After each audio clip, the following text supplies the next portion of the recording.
Hear the words controversial and director together, and it's likely they're going to be followed by the name Oliver Stone. Since the 1970s, he's directed some of Hollywood's edgiest films, including Platoon, JFK, Born on the 4th of July, and he's got a new one out. It's a drugs war thriller called Savages, and a book as well that examines what he calls the dark side of 20th century American history. When I met Oliver Stone this week, I asked him whether Savages aimed to show both the good and the dark sides of the American dream. Well, that's nothing better in the movies than heaven and hell to mix it up. It starts in the Edenic beach, surf, beautiful bodies, young people, California, Southern California, growing grass legally, selling it in distribution pharmacies in the state. You've got this version of the Californian Eden, and into it erupts the extraordinary violence of the Mexican drug cartels, people dressed in skulls. I mean, again, the heaven and hell images are quite strong here. You know, you can't make a movie like this without some... you have to recognize the violence. I don't think we pushed it as far as we could have. We didn't want to. I want you to stay flat until you get that clear signal from me. You understand? Yeah. Now breathe. 3, 2, 1.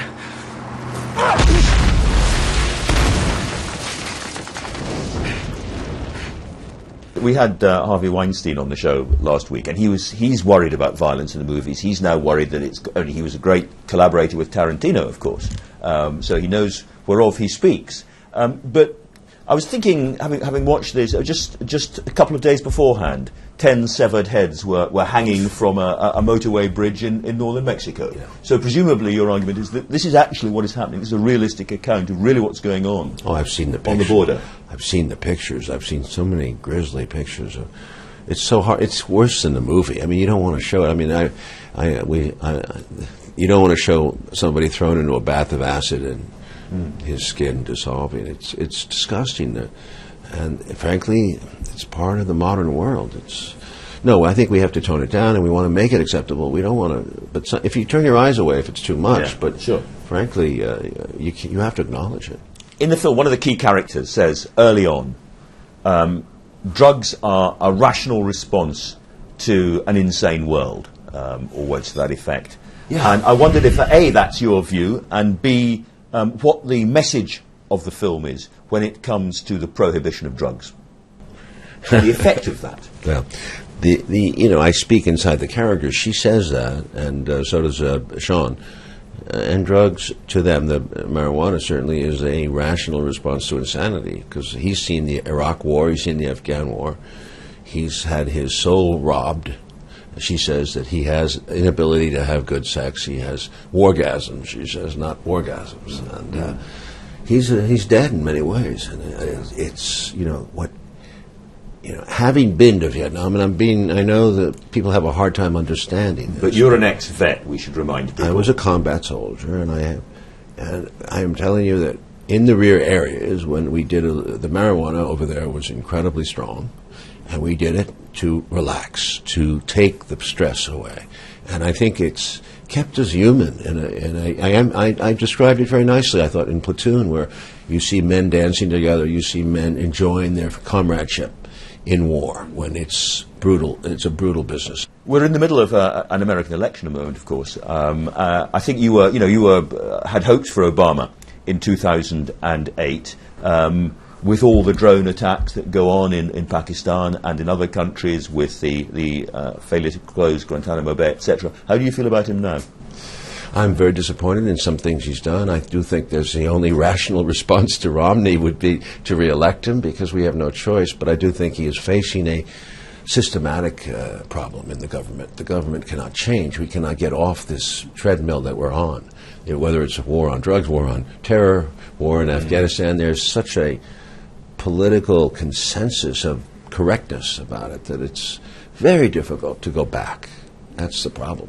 So you're asking what happens to America. I wonder, and I am concerned that we don't have the means to change. And unless, I'm working on this 10-hour Untold History of the United States, which is coming out in America now in November. And, it is an educational tool. It's something very factual.